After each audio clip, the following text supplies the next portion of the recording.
Good evening and salutations, my B&B fans. So, let's start off with Brooke, Hope, and Steffi.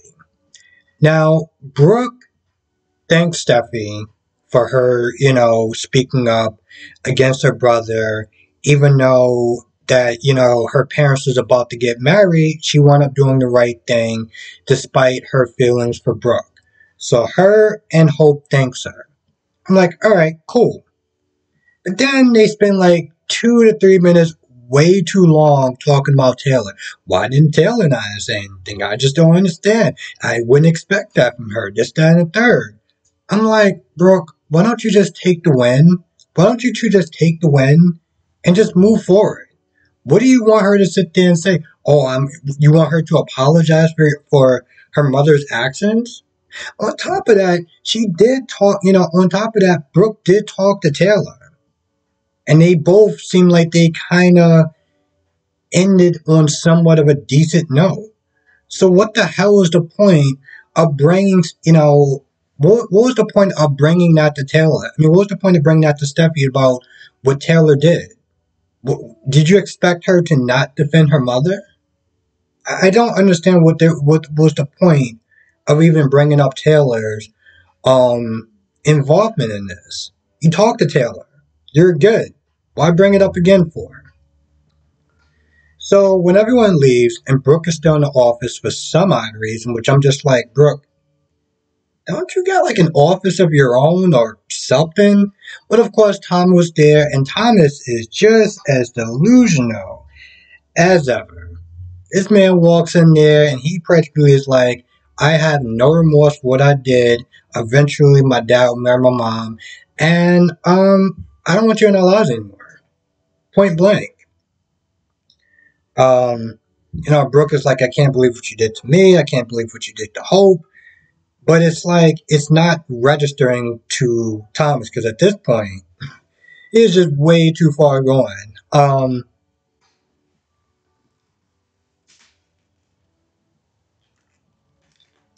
One of the things that makes a really good villain is when they believe that they're actually doing the right thing.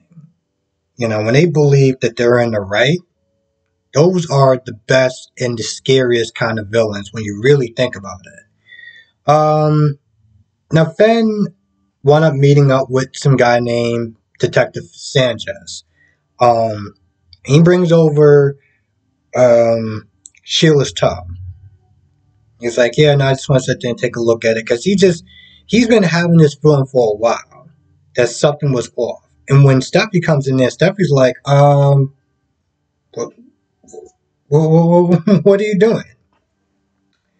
And Finn is like, no, I had this suspicion for a while. Everything just seemed too convenient. Her just getting mauled by a bear. And then when he sat there and he looked at it just through the naked eye, he was like, this seems too clean. This doesn't seem like it's jagged or whatever, like something an animal would sit there and do as far as biting bone and stuff like that. It looks a little bit too clean. And he tells Steffi, there's a good chance that he feels that Sheila is alive. Okay. I love Deacon. I love Sheila. But I feel like their conversation that they had in their scene was probably the most pointless scene throughout this episode.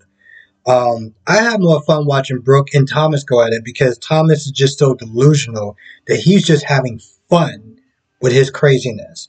Deacon is telling Sheila the same thing. The minute that she started flirting with him, he was like, oh, time is up. I'm like, here we go again. I'm like, Deacon, have you got tired of sitting there trying to talk sense into someone who's crazy?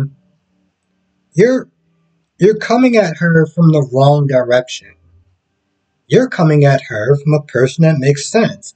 This woman, on the other hand, is well, how should I sit there and put it? She's not on the same page. She doesn't move the same the way everyone else does.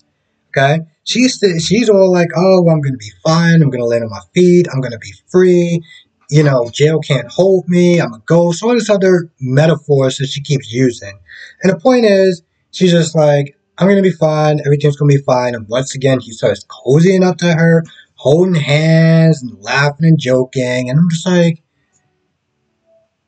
this is an everyday thing with you, isn't it? Deacon tells Sheila, I don't like this. I feel like we're both going to get caught.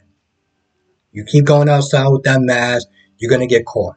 We're both going to go to jail. Sheila's like, no, it's going to be fine. Everything's going to work out. I can see it in the stars.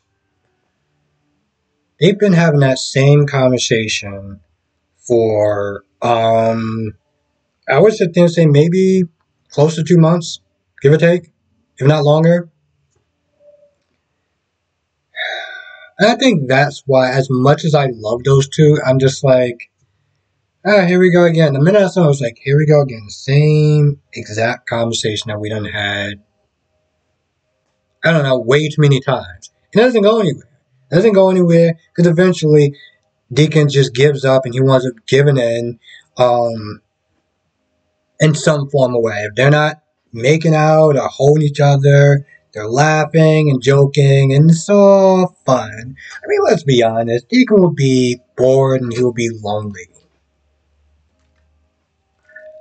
Okay, I don't know exactly how lonely he would be. You know, Deacon Sharp, okay, aka Mike Barnes. Okay? I'm pretty sure his bed would not be cold for very, for long. But I don't know, maybe Deacon's into the bad girls. You know? Maybe he's into the bad girls.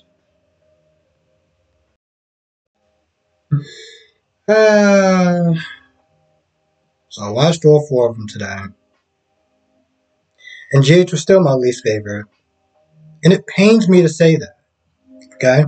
And I don't even think much happened in this episode, but somehow it was more entertaining than what was going on in GH today. That's just pretty sad. I can't think of anything else that happened in this episode, so with that being said, I'm going to go. I want to thank you for watching, be safe, and I'll see you in the next video.